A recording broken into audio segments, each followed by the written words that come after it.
2022년 견우직녀달 19번째 날 화요일 저녁 기도 나눔입니다.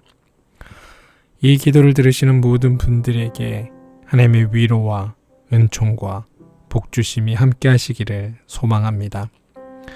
오늘 함께 나눌 말씀은 출애굽기 13장 8절에서 10절까지입니다.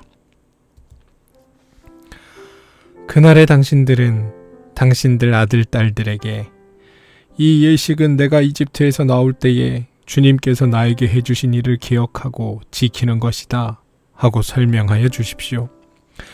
이 예식으로 당신들의 손에 감은 표나 이마 위에 붙인 표와 같이 당신들이 주님의 법을 늘 되새길 수 있게 해 주십시오.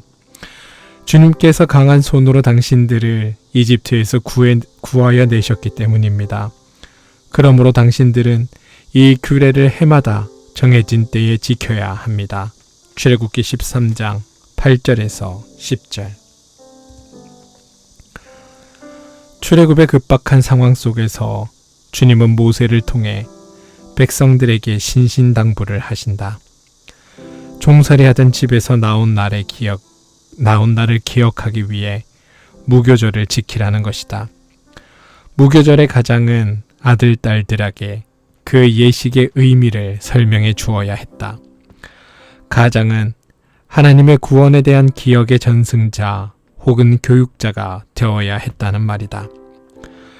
랍비 아브라함 요수아 헤셸은 누가 사람이냐 라는 책에서 유대인들의 교육과제를 몇 가지로 요약하고 있다. 첫째, 교육은 학생에게 살아있는 존재의 신비와 놀라움을 느끼게 해주는 일이어야 한다. 이것은 생명에 대한 감수성을 길러주는 것과 관련된다. 식탁 앞에 놓인 음식이나 과일을 맛보아도 그것이 우리 앞에 오기까지 온 우주가 참여해 마련한 것임을 안다면 어찌 감사한 마음이 일지 않겠는가. 놀람을 가로막는 것은 당연하다는 생각이다. 하지만 세상에 당연한 것은 없다. 모두가 선물이다. 둘째, 자신이 무한하게 값진 존재이면서 동시에 모든 것을 빚으로 얻은 존재라는 것을 깨달아야 한다. 경쟁에 시달리며 사는 많은 이들이 자존감을 갖지 못한다. 경쟁에서의 패배는 곧 인생의 실패처럼 인식하기 때문이다. 하지만 잘났든 못났든 우리는 하나님의 형상대로 지음받은 소중한 존재이다. 그리고 우리는 삶에 꼭 필요한 많은 것들을 공짜로 누리거나 다른 이들을 통해 얻고 있다. 이걸 알면 지나친 비애나 오만함에 빠질 수 없다.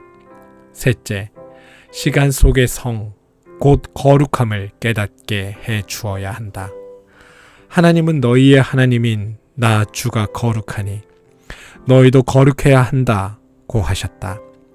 일상의 모든 순간 하나님의 현존을 자각하고 살 때 우리의 삶은 거룩해진다. 맑아지고 순수해진다. 넷째, 축제의 능력을 길러 주어야 한다. 하나님은 우리가 생을 경축하며 살기를 바라신다. 예수님이 행하신 첫 번째 기적은 갈릴리 가나의 혼인잔치에서 물을 포도주로 바꾼 사건이었다.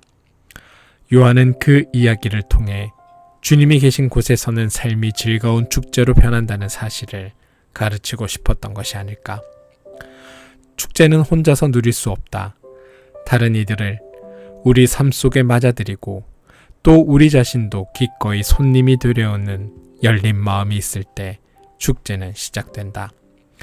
교육의 목적은 유능한 직업인을 만드는 것이 아니라 다른 이들과 평화롭게 살 줄 아는 사람을 육성하는 데 있다. 자기의 존재의 뿌리가 어디에 닿아 있는지 아는 사람, 지금 곁에 있는 이들이 얼마나 귀한 존재인지를 아는 사람은 함부로 살지 않는다. 그는 자아라는 감옥에서 벗어난 자유인이다. 오늘의 기도. 하나님, 우리는 화급한 일을 처리하느라 인생에서 정말 중요한 일들을 소홀히 할 때가 많습니다.